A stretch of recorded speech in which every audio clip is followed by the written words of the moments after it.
आजकालच्या काळात मस्तक पायावर ठेवण्यासाठी अत्यंत फार थोड्या जागा राहिलेल्या आहेत. पण ज्यांच्या पुढे मस्तक ही नतमस्तक होते ते म्हणजे माँसाहेब जिजाऊ.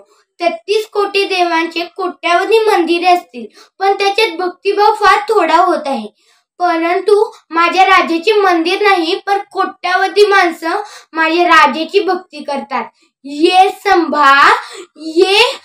संभा मर सकता है पर बेईमानी कभी भी नहीं हो सकता, कभी भी नहीं हो सकता. नमस्कार, माझे नाव वेदिका अरुण साळुंखे. मी आता 6वीतील विद्यार्थिनी श्री बाळकृष्ण लक्ष्मण महाडिक विद्यालय निवडी येथे शिकत आहे. माझ्या भाषणाचा विषय छत्रपती संभाजी महाराज. वाघाच्या जबड्यात हात घालून दात मोजणारा तो शंभूराजा. वाघाच्या जबड्यात हात घालून दात मोजणारा तो शंभूराजा. शाहू महाराजांचे स्वप्न म्हणजे शंभूराजा. जिजाऊंचे स्वप्न म्हणजे शंभूराजा.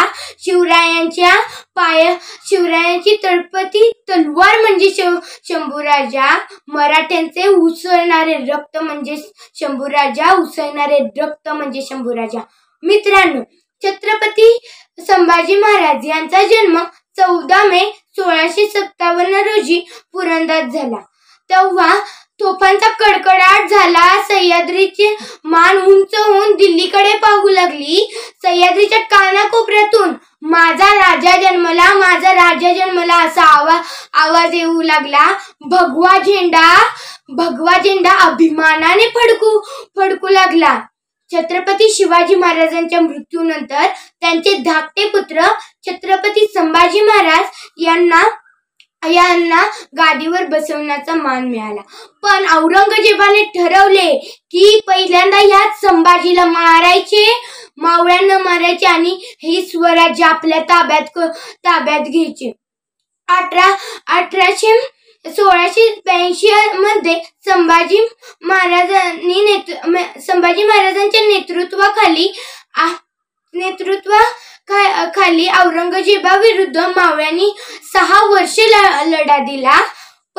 परंतु संभाजीराजे व त्यांचे कवी कलश यांना औरंगजेबापुढे धर्मवीर गडावर आणण्यात आले. औरंगजेब म्हणाला, तुमचे स्वराज्य माझे स्वाधीन करा. पण संभाजीराजांनी स्पष्टपणे नकार दिला. तेव्हा औरंगजेबने आदेश दिला, यांना ठार मारून टाका. तेव्हा त्यांना कोणतीही भीती नाही वाटली आणि ते आपल्या स्वराज्यनिष्ठा व धर्मनिष्ठेवर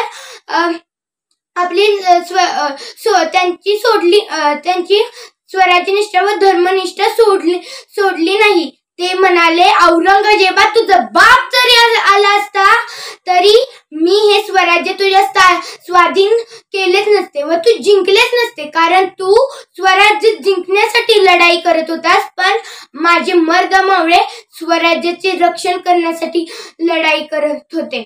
अशा या थोर महाराजांना माझा मानाचा मुजरा. मी जाता जाता एवढेच बोलेन. गरुडाचा पोरते गरुडच होणार. भवानीचा अभय त्यासी कोणा नाही भ्यायचं. भवानीचा अभय त्यासी कोणा नाही भ्यायचं. गुणी मोठं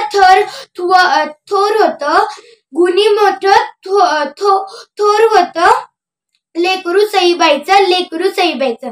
धन्यवाद. जय हिंद, जय महाराष्ट्र.